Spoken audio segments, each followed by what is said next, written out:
ফেব্রুয়ারিতে ত্রয়োদশ জাতীয় সংসদ নির্বাচন সামনে রেখে রাজনৈতিক দলগুলো মাঠে নামছে নভেম্বরেই। তাই রাজনৈতিকভাবে এই মাসটি খুবই গুরুত্বপূর্ণ। বিএনপি, জামায়াত সহ শীর্ষ রাজনৈতিক দলগুলো রাজপথে কর্মসূচি দিয়েছে।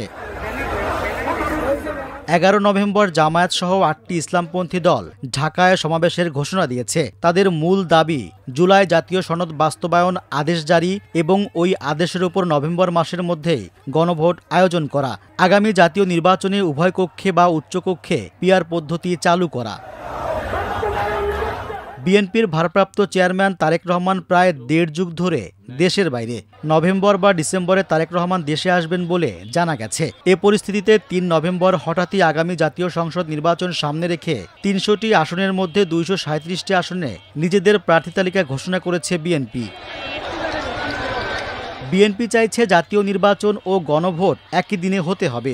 জামায়াত সহ ইসলামপন্থীদের চাওয়া পুরো ভিন্ন, গণভোট আগে হতে হবে। ফলে দুই পক্ষের দাবি আদায়ে নভেম্বরে রাজপথে শক্তি দেখানোর চেষ্টা চলবে। ছাত্র জনতার অভ্যুত্থানের পর থেকেই সংস্কার সহ নানা বিষয়ে বিএনপির সঙ্গে জামায়াতের অবস্থান অনেক ক্ষেত্রে বিপরীতমুখী। সম্প্রতি নানা বক্তৃতায় আক্রমণাত্মক কথাও বলছেন দুই দলের শীর্ষ নেতারা। আপনি এখন মালিক নিজে হয়ে যাচ্ছেন কেন? মালিক তো জনগণ। এখন আমার মনে হচ্ছে আমরা কিছু কিছু রাজনীতি নিজেরা মালিক হয়ে যেতে চাচ্ছি, যে আমরা এই সিদ্ধান্ত আমাদের এই কনসেনসাস অথবা কনসেনসাসের বাইরে গিয়েও জোর করে আদায় করার চেষ্টা করছি।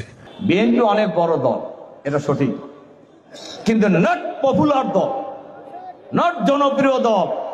জামাত ইসলামী বড় দল এবং বাংলাদেশে বর্তমানে সবচাইতে জনপ্রিয় দল। গত 12 ফেব্রুয়ারি প্রধান উপদেষ্টার নেতৃত্বে গঠিত হয় জাতীয় ঐকমত্য কমিশন।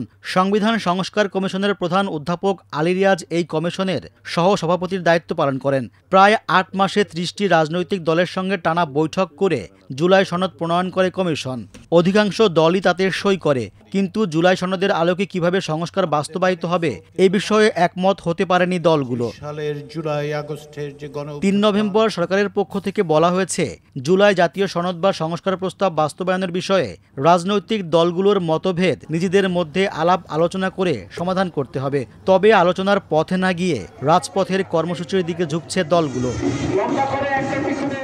অন্যদিকে ক্ষমতাচ্যুত সাবেক প্রধানমন্ত্রী শেখ হাসিনা সহ 3 আসামির বিরুদ্ধে জুলাই গণঅভ্যুত্থানের সময় সংঘটিত মানবতাবিরোধী অপরাধের মামলার রায় কবে ঘোষণা করা হবে আদালত তা জানাবে 13 নভেম্বর।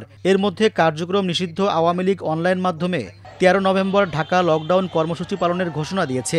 কাজেই এ ঘোষণাকে কেন্দ্র করে রাজপথে নামতে পারে বলে আশঙ্কা করছে আইনশৃঙ্খলা রক্ষাকারী বাহিনী।